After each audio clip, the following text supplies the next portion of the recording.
Okay, this is part two of Order Out of Chaos. You should really see part one for a full explanation. But in a nutshell, by the time of the French Revolution, you had the Society of Jesus, Francis Loyola cult, tied in with the Catholic Church, who the society was arch enemies with the Freemasons, who sprung up out of the Enlightenment era in 18th century France. And they're claiming to go back 5,000 years to the Temple of Solomon, and there's links tying them to Ashkenazi is the word that I'm using because of this platform. The Oskins, Kabbalistic, secret, mystical rites.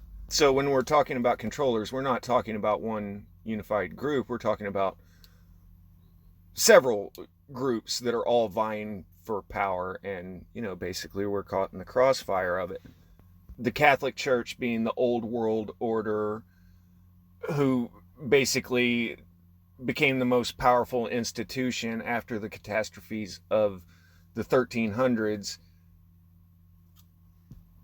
And then you saw the rise of Freemasonry open up lodges all over France right about the same time as Mayor Amschel Red Shield and the original bankster.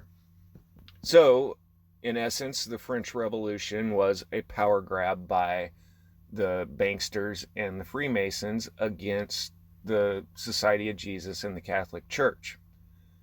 None of the great classical histories of the Revolution mentions the part played in it by Freemasonry. It is indeed incomprehensible. Here is the greatest event of history for 1800 years, an event which has changed the face of the world. A hidden power plays in it an immense part, and this power remains unknown for more than a century. Many sincere people have felt that the revolutionary manifestations of 1789 were not entirely spontaneous. They had a presentiment of a secret impulsion without being able to discover its source. But today, Freemasonry openly acknowledges the French Revolution as its work. Order out of chaos. This is nothing new because these guys orchestrated a power grab. Right, never let a good disaster go to waste. Hailstorms, this was the beginning of the Dalton Minimum. Hailstorms had damaged crops, food prices spiked, there was widespread hunger, and you had the pompous lifestyle of King Louis XVI and Marie Antoinette. Is a saying that Louis's balls could, Louis's balls, his nightly parties, a ball could feed 1,000 men. Wow, okay. That may not have been exactly how they said it, but the people were pissed at the opulent lifestyle of the monarchy. And so Freemasonry wished to found a new civilization radically opposed to the old order. It was necessary to overthrow that which constituted the strength, the monarchy and Catholicism. Those two bases destroyed, social order is without defense, and the former discipline and hierarchy can be abolished at leisure. Now just take a look around at all of the protests that we're seeing right now going against the establishment. Guys, I mean, when you do your research on this, you can break it down into who's working for each side. And in later videos, I might get into that. I don't really like talking about partisan politics, but it is what it is. The extraordinary skillfulness of the hidden Masonic power consisted in making France work for its own destruction and in using the people to overthrow everything which really protected them. Lying and hypocrisy have been the characteristics of all revolutionary movements in the world since 1789 up to our time. Voltaire, one of the great minds of the Enlightenment era, is quoted as saying, "One must lie like the devil, not timidly, not for a time only, but boldly and always." Sound like any politicians you know today? Now, they had to win over the minds of the public, because if you don't have anything better to offer than the status quo, then you're going to have loyalties to the monarchy. But due to the climactic shift that they were going into. They were having food riots in Paris, and King Louis XVI sent in troops that really only provoked and fueled the revolution and gained them more public support. But also, you've got the more idle side of things, and if you're talking about completely seceding from the crown and running the country yourself, then you have to have all your logistics in place, right? And just like any other war that we've had in recent times, you've got your propaganda selling points. What was the Masonic selling points out there? Liberty, equality, and fraternity, or a localized cultural identity or nationalism. Liberty and equality are terms that we really take for granted today. We feel entitled to, which we are. We have a God-given right to liberty and equality, but these were revolutionary words back in those times because they were living the feudalist system evidently ever since the fall of Rome, to where I still have a problem with the 800-year gap there from 500 AD up until the cataclysms of the 1300s. But after the 1300s, it was very much a feudal system, to where whoever came through the cataclysms owning land and having any wealth, well then, cities are going to fall apart. Their supply chains were broken too. There were food riots in the streets, at this time. So I would say whoever was living in the cities during the 1300s probably went to the countryside, just like you and I would do nowadays, and teamed up, and it eventually became serfdom, to where the rich landowners had them, crop sharing their land, and then the king taking taxes off the top of that, the church getting their 10% tithe. And those were the three estates: the crown, the gown, and then the rest of us, which make up the 99%. So everyone was used to living under Catholic domination, basically, until the Enlightenment era. And, liberty, equality, these were good selling points. And hey, they are good things, but for the Masons, it's a means to an end. So who knew? You can thank a Mason for bringing liberty and equality to the national scale.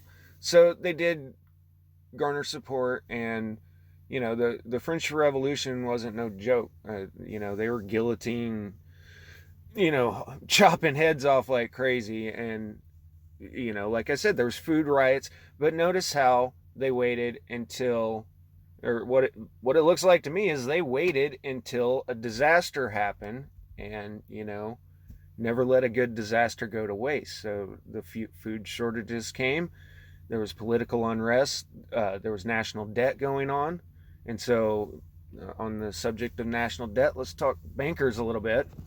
According to a book by Charles de Héricourt, La Révolution, a conference was held at Mayor Amschel Rothschild's castle in Wilhelmsbad on 16th July 1782, where the Freemasons and Illuminati forged a complete alliance. After this meeting, Weishaupt, the head of the Illuminati, walked away with $3 million from Rothschild.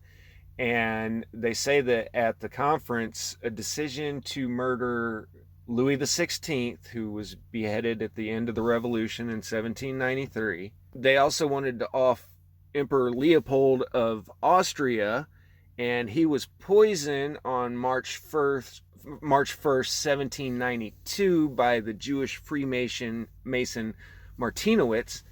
And in the same month, Gustav III, the King of Sweden, was mortally wounded by a gunshot in the lower back during a masquerade ball as part of an aristocratic paramilitary coup attempt. He managed to survive that night and quell the uprising, but he died of sepsis 13 days later. So he was shot in the back during a party. So why did Rothschild team up with the Masons and give them a bunch of money. Well, at this time, the Oskins, you can look up Ashkenazi if you need to follow along. I'm going to say Oskins because of the AI on here. They weren't full citizens. This is a quote from a book. The Oskins have passed away 17 centuries without mingling with other nations. They have never engaged in anything but trade and money. They have been the plague of the agricultural provinces. Not one of them has ever dignified his hands by driving a plow. Their laws leave them no time for agriculture, the Sabbath apart. They celebrate 56 more festivals than Christians in each year. In Poland, they possess an entire province. Well then, while the sweat of the Christian slaves waters the furrows in which the Oskins' opulence germinates, they themselves, as the fields are cultivated, they engage in weighing their ducats and calculating how much they can shave off coinage without exposing themselves to legal penalties. They have never been laborers, Maury continued, not even under David and Solomon, and when they were notorious for their laziness, their sole concern was commerce. So there wasn't a whole lot of love in the air there. And, how did they get the rap for being these banksters? Well, the Oskins held 10 million mortgages in Alsace alone, he informed his colleagues. Within a month of their being granted citizenship, they would own half the province outright. In 10 years' time, they would have conquered all of it, reducing it to nothing more than an Oshkin colony, upon which the hatred of the people of Alsace already bore for them would explode. Now, land is true wealth. That's why you see every time there's a financial crisis like the Great Depression, that's when everybody lost the farms.